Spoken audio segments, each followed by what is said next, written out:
आज के इस वीडियो में आप सभी का स्वागत है। आज का हमारा टॉपिक है टाइप्स ऑफ मैट्रिसेस। पर उसके पहले अगर अभी तक आपने मेरे चैनल को सब्सक्राइब नहीं किया है तो आप सब्सक्राइब करिए, बेल आइकन को प्रेस कीजिए, जिससे अगर मैं कोई नया वीडियो बनाऊं तो वो आप तक सबसे पहले पहुंच सके। वीडियो को लाइक कीजिए, फ्रेंड्स के साथ में इसे शेयर कीजिए, और अगर कोई डाउट अगर आपको आता है तो आप कमेंट बॉक्स में लिखिए। अगर आप किसी नए टॉपिक पे वीडियो चाहें तो आप उसे कमेंट बॉक्स में लिखिए।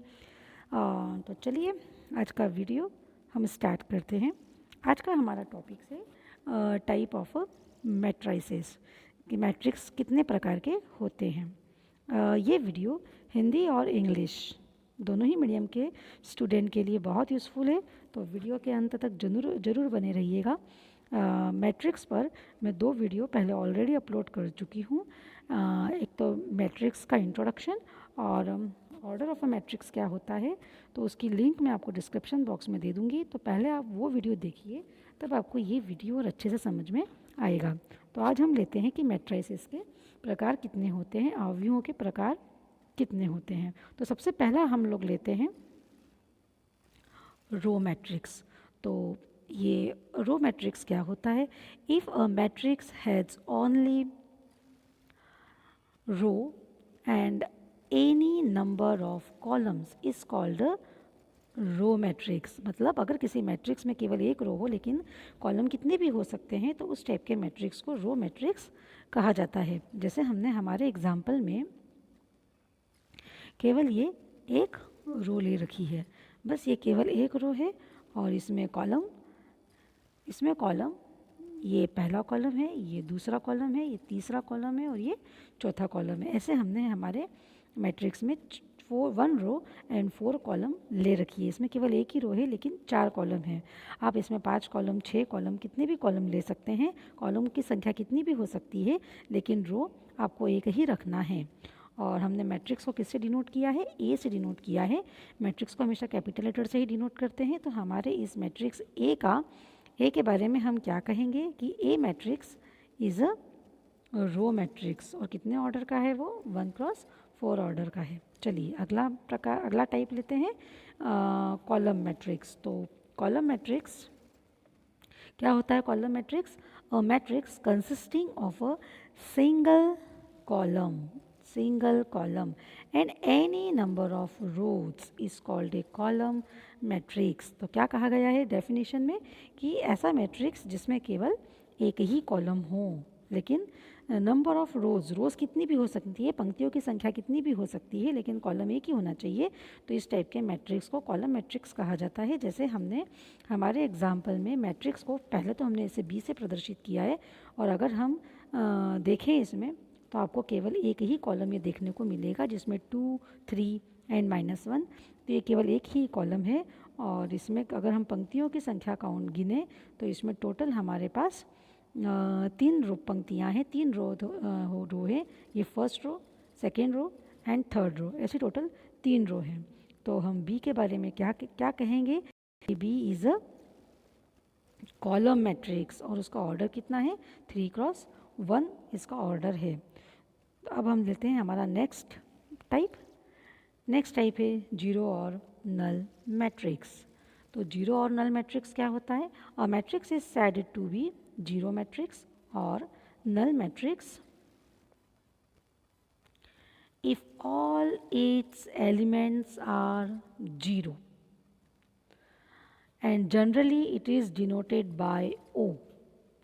तो क्या होती है नल मैट्रिक्स की परिभाषा? क्या होती है कि नल मैट्रिक्स मतलब ऐसा मैट्रिक्स उसके सारे अवयव, उसके सारे element, all its elements are zero. मतलब मैट्रिक्स में जितने भी एलिमेंट आप रखेंगे उसकी हर एक एंट्री ज़ीरो होना चाहिए। और मैट्रिक्स को जनरली ज़ीरो मैट्रिक्स को जनरली कैपिटल ओ से डिनोट किया जाता है। जैसे अभी हमने हमारे एग्जाम्पल में ये 2 रो और 3 कॉलम का मैट्रिक्स लिया है, जिसमें आप देखेंगे कि इसकी हर एक एंट्री को ज़ीरो रखा गया है। इसकी हर एक एंट्री को हमने क्या रखा है? यहाँ पर ज़ीरो रखा है। तो ये किस टाइप का एग्जाम्पल हो जाता है? जो ओ मैट्रिक्स है उसके बारे में हम कहेंगे कि is a zero matrix of order 2x3, क्योंकि इसमें 2 पंक्तियाँ हैं, 3 कॉलम है, तो 2 × 3 ऑर्डर का ये नल मैट्रिक्स है।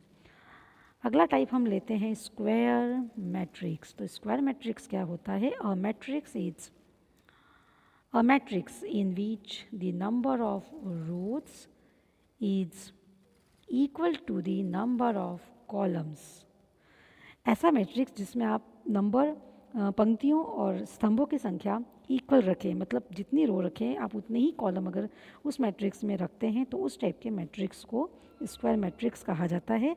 हमने जैसे हमारे एग्जांपल में सपोज़ हमने कितनी रखी है, सपोज़ अगर हम n रखते हैं तो n को एक जनरल नंबर ले लो, तो उस टाइप के मैट्रिक्स को हम क्या कहेंगे? Square matrix. और उस केस में उसका मैट्रिक्स का ऑर्डर कितना हो जाएगा? n क्रॉस n, क्योंकि n रो है और n ही कॉलम है तो ऑर्डर क्या बन जाएगा? n cross n। तो अब हम देखते हैं हमारे एग्जांपल में हमने एक मैट्रिक्स ये लिया है 1 2 0 2 1 2 0 2। इस मैट्रिक्स में आप देखते हैं कि हमने टोटल 2 रो रखी है, ये पहली रो और ये पहली रो और दूसरी रो, और ये हमारी आ जाता है पहला कॉलम और ये दूसरा कॉलम। ऐसे टोटल हमने हमारे एग्जाम्पल में 2 रो 2 कॉलम रखा है। तो ये मैट्रिक्स एक स्क्वायर मैट्रिक्स हो गया। उसका ऑर्डर कितना हो गया? 2। अगर हम हमारे अगले एग्जाम्पल की बात करें तो हमने हमारे अगले एग्जाम्पल में 3 रो रखे हैं 1 2 एंड 3। ऐसे हमने 3 रो रखे हैं और 3 कॉलम रखे हैं, ये पहला कॉलम, दूसरा कॉलम एंड तीसरा कॉलम। तो इस मैट्रिक्स में टोटल 3 रो हैं, 3 कॉलम है, number of row and number of column equal है, इसलिए इस मैट्रिक्स को क्या कहेंगे? Square matrix. और इसका ऑर्डर कितना है? इसका ऑर्डर 3 है। अब नेक्स्ट वो एग्जाम्पल की तरफ चलते हैं। तो हमारा नेक्स्ट एग्जाम्पल है डायगोनल मैट्रिक्स। हमारा नेक्स्ट टाइप होता है डायगोनल मैट्रिक्स। तो हम देखते हैं पहले डायगोनल मैट्रिक्स की डेफिनेशन क्या होती है। A square matrix is said to be diagonal matrix। तो क्या कंडीशन है उसकी? If each of its elements not falling on the main diagonal is 0। तो पहले तो हम ये देखेंगे, यहाँ पर एक वर्ड आया है मेन डायगोनल, ये क्या होता है? तो मेन डायगोनल, यहाँ पर मैट्रिक्स में डायगोनल 2 होते हैं। एक तो आपको ये 1 2 एंड -3, मतलब A11 इसकी पोजीशन है 1 1 2 2 एंड 3 3। एक तो ये डायगोनल होता है और दूसरा एक ये भी डायगोनल होता है। पर यहाँ पर बात की गई है मेन डायगोनल की। तो मैट्रिक्स का मेन डायगोनल जो है ये 1 1 2 2 एंड 3 3 वाली पोजीशन को ही मेन डायगोनल कहा जाता है। तो अब अगर हम डेफिनेशन देखें तो क्या कहा गया है? Each of each entries not falling on the main diagonal, मतलब वो सारी एंट्रीज आपको लेना है जो मेन डायगोनल में नहीं आ रही हैं, तो वो सब एग्जैक्टली कितनी होना चाहिए? 0। तो उस टाइप के मैट्रिक्स को डायगोनल मैट्रिक्स कहा जाता है। जैसे अभी हमने हमारे एग्जाम्पल में अगर हम देखें तो ये सारी एंट्रीज ये सब मेन डायगोनल में नहीं आती हैं, तो ये सब एग्जैक्टली कितनी है? 0। और जो हमारा मेन डायगोनल है उसी में हमने केवल सारे नंबर ले रखे हैं 1 2 एंड -3। तो केवल डायगोनल में नंबर रख करके आपको बाकी सभी जीरे पर, बाकी सभी जगहों पर, बाकी सारी एंट्रीज में आपको एग्जैक्टली 0 फिल करना है। तो इस टाइप के मैट्रिक्स को हम डायगोनल मैट्रिक्स बोलते हैं। और ये एक टाइप का कौन सा मैट्रिक्स है? डेफिनेटली ये एक टाइप का स्क्वायर मैट्रिक्स है, क्योंकि डायगोनल हमेशा 1 1 2 2 3 3 ऐसी पोजीशन पर आपको मिलेगा। तो अभी जो हमने एग्जांपल दिया है उसमें हमारा मैट्रिक्स कितने ऑर्डर का हो गया? 3 ऑर्डर का हो गया। और किस टाइप का मैट्रिक्स है ये? Diagonal matrix. नेक्स्ट टाइप हम लेते हैं आइडेंटिटी मैट्रिक्स। आइडेंटिटी मैट्रिक्स का एक और नाम है यूनिट मैट्रिक्स। तो इसकी डेफिनेशन अगर हम देखें तो क्या है? A square matrix is said to be identity matrix or unit matrix if all its main diagonal entries are ones and all other elements are zeros. तो क्या कहा गया है कि जो मेन डायगोनल है, हिंदी में इसे बोलते हैं मुख्य विकर्ण, तो जो मेन डायगोनल के जितने भी एलिमेंट्स हैं उन सारी पोजीशन पर एग्जैक्टली कितना होना चाहिए, वंस। इसे पढ़ेंगे वंस, मतलब एग्जैक्टली मेन डायगोनल की हर एक एंट्री 1 होगी। और फिर बाकी सभी जगह पर क्या होगा, all other elements are zeros. तो यहाँ पर एक और आया है वर्ड जीरोज। जीरोज का मतलब जीरो से ही है। तो हमें केवल मेन डायगोनल पे 1 रखना है, मुख्य विकर्ण की पोजीशन पे हमें 1 रखना है, बाकी सारी एंट्रीज को 0 करना है। तो ये भी एक टाइप का स्क्वायर मैट्रिक्स होता है। तो अब हमारे एग्जाम्पल में हम देखते हैं, हमने यहाँ पर एक एग्जाम्पल लिया है जिसमें हमने एक मैट्रिक्स लिया और केवल एक ही एंट्री रखी है इसमें हमने, और वो भी A11 की पोजीशन पे रखी है और वो केवल 1 है। तो इसे भी हम क्या बोलेंगे, ये एक आइडेंटिटी मैट्रिक्स हो जाता है, या इसे यूनिट मैट्रिक्स कहेंगे। 1 बाय 1 का कहलाएगा ये, क्योंकि इसमें 1 रो है और 1 कॉलम है। तो इसे क्या बोलेंगे, matrix of order 1, identity matrix of order 1। अगर हम 2 बाय 2 के आइडेंटिटी मैट्रिक्स की बात करें, तो 2 बाय 2 के आइडेंटिटी मैट्रिक्स में हमने डायगोनल पोजीशन पर ये हमारा पहली बात तो 2 बाय 2 का आइडेंटिटी मैट्रिक्स, क्योंकि इसमें 2 रो और 2 कॉलम है इसलिए 2 बाई 2 का हुआ।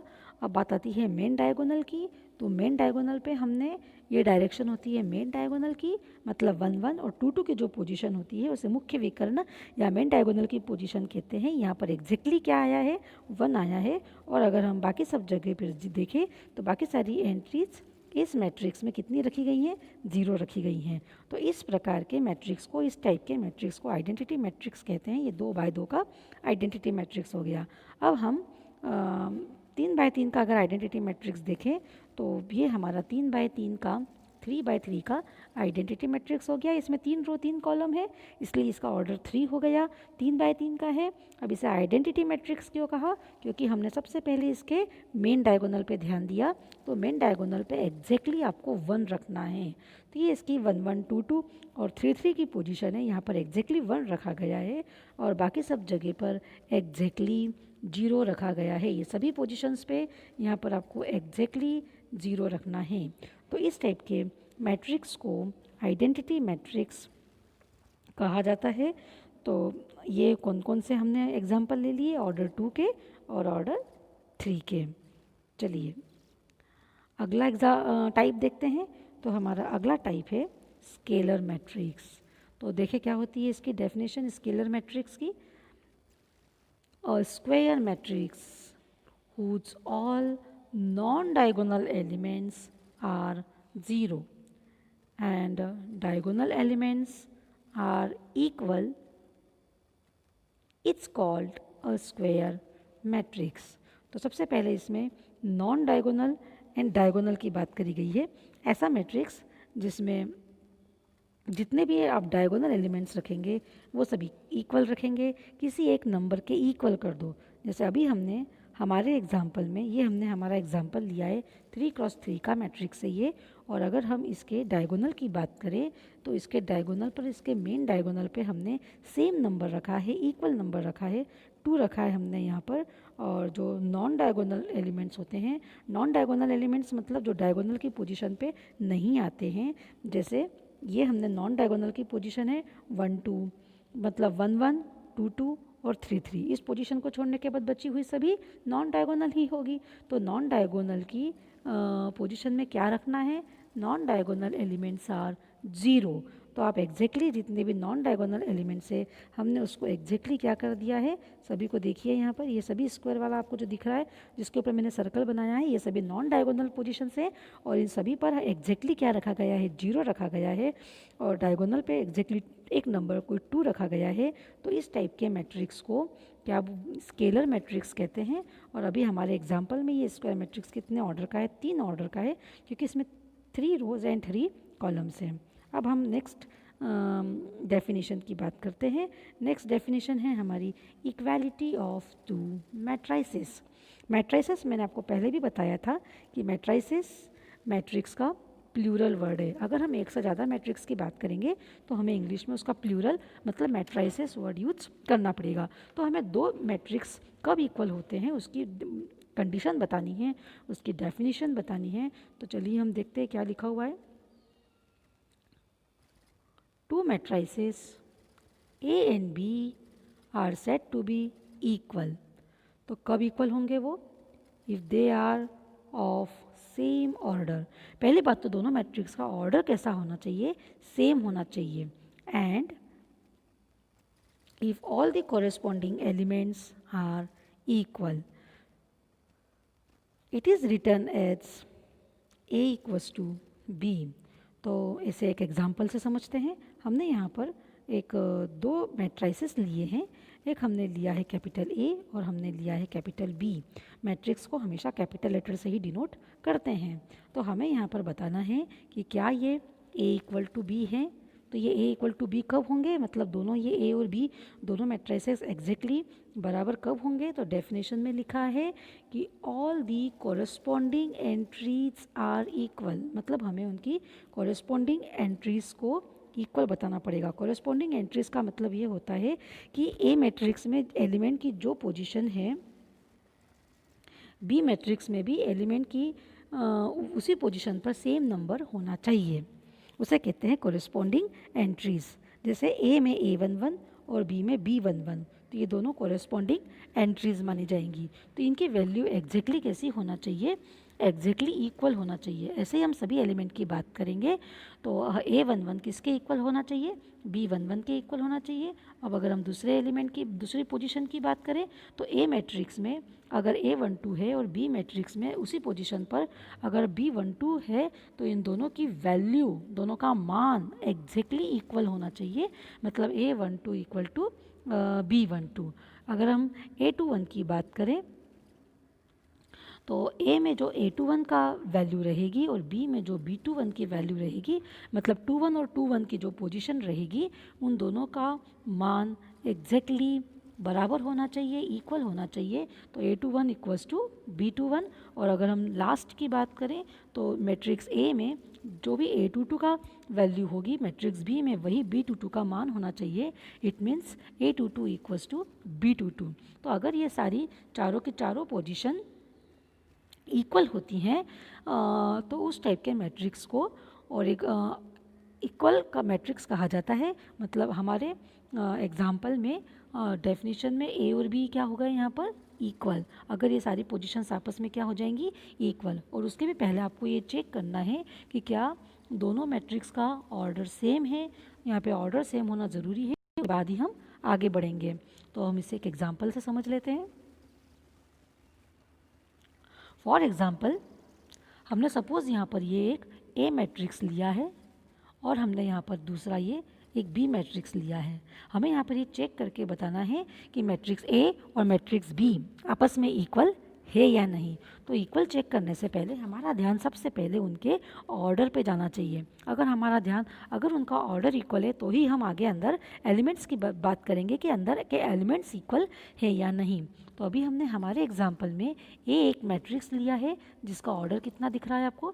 2×2, मतलब 2 रो एंड 2 कॉलम। और बी हमने एक मैट्रिक्स लिया है, उसका ऑर्डर आपको कितना दिख रहा है? 2×1। तो क्या मतलब है? ए एंड बी दो मैट्राइसेस है जिनके ऑर्डर इक्वल नहीं है। तो बात यहीं पे ख़त्म हो जाती है। हम कहेंगे कि यहाँ पर A not equals to B, क्योंकि उसका रीज़न क्या देंगे कि since the order of the matrices A and B are not equal. पहले ऑर्डर तो इक्वल हो, उसके बाद की बात हम करेंगे कि उनके अंदर के एलिमेंट भी फिर इक्वल होना चाहिए, कोरेस्पॉन्डिंग एलिमेंट भी इक्वल होना चाहिए। तो यहाँ पे तो नॉट इक्वल है, तो बात वहीं ख़त्म हो जाती है। एक क्वेश्चन हम इसके ऊपर ले सकते हैं। तो कैसे क्या आएगा देखते जरा, क्वेश्चन पढ़ते हैं। Find the value of A and B. आपको ए और बी की वैल्यू निकालना है। If given that both the following matrices A and B are equal. आपको यहाँ पे क्वेश्चन में दो मैट्रिक्स दिए हुए हैं, ए एक मैट्रिक्स है, बी कोई एक दूसरा मैट्रिक्स है। पर आपको यहाँ पे पूछा क्या गया है? Find the value of A and B. आपको यहाँ पर ए और बी की वैल्यू निकालना है, जबकि शर्त ये दे रखी है कि दोनों ही matrices A and B are equal, तो हम दोनों मैट्रिक्स को इक्वल प्रूव नहीं करना है, हमें तो ए और बी की वैल्यू निकालना है। तो हम तो दो मैट्रिसेस को इक्वल मान करके चलेंगे। तो हम दो मैट्रिसेस को इक्वल ले करके चलते हैं, दैट इज़ हमारे क्वेश्चन में ए इक्वल्स टू बी। तो हमने ए की जगह पर ए की वैल्यू पुट कर दी और यहाँ पर बी की जगह पर बी की वैल्यू पुट कर दी। अब यहाँ पे बीच में लगा हुआ है, यहाँ पर इक्वल का साइन आपको यहाँ पर दिख रहा है। तो ये इक्वल का साइन ये बताता है कि दोनों मैट्रिक्स इक्वल है। इट मीन्स इनकी कॉरेस्पॉन्डिंग वैल्यूज़ इक्वल है। कॉरेस्पॉन्डिंग वैल्यू से क्या मतलब है, जैसे A11 की जो वैल्यू है वो एग्जैक्टली किसके इक्वल होगी, B11 के। आप देख रहे हैं कि यहाँ पर A11 में 4 आ रहा है और B11 में भी 4 आ रहा है, तो दोनों इक्वल हैं। सिमिलरली यहाँ पर A12 और B12 इन दोनों की सेम पोजीशन है और ये दोनों कैसे हैं, कोरिस्पोंडिंग एलिमेंट माने जाएंगे, ये दोनों ही इक्वल हैं। तो उसी प्रकार से जो बची हुई दो पोजीशन हैं वो भी इक्वल रहेंगी, क्योंकि यहाँ पर दोनों मैट्रिक्स को आपको इक्वल प्रूव नहीं करना है, इक्वल तो गिवन है ये, तो इनके कोरिस्पोंडिंग वैल्यू इक्वल होना है। तो ए मैट्रिक्स से अगर हम A21 की बात करें और बी मैट्रिक्स से अगर हम B21 की बात करें, तो ये यहाँ पर ये कोरिस्पोंडिंग वैल्यूज़ ए और 3 ये दोनों ही इक्वल हैं। इससे हमें एक यहाँ पर इक्वेशन मिल जाती है, ए इक्वल्स टू 3, ए की वैल्यू निकल करके आ जाती है। सिमिलरली मैट्रिक्स की जो बची हुई मैट्रिक्स ए में जो A22 की पोजीशन है और मैट्रिक्स बी में जो B22 की पोजीशन है वो भी इक्वल रहेंगी। उससे हमें एक इक्वेशन मिल जाती है a plus B equals to 2। और ये जो अभी हमने a की वैल्यू निकाली है, अगर हम इस इक्वेशन में यहाँ पर a की जगह पर 3 रख दें तो यहाँ से आपको b की वैल्यू निकल करके आ जाती है, b इक्वल्स टू -1। ये 3 इस इक्वेशन में इधर LHS में है, उधर RHS में जाएगा तो ये माइनस का हो जाएगा, 2 में से -3 -1 आंसर आएगा और b की वैल्यू कितनी निकल करके आएगी, -1। तो ऐसे a और b की वैल्यू निकल करके आ जाती है। तो बस आज के वीडियो में बस इतना ही। अगले वीडियो में हम नेक्स्ट टॉपिक के साथ में फिर मिलेंगे। तब तक के लिए नमस्कार और thank you for watching my video.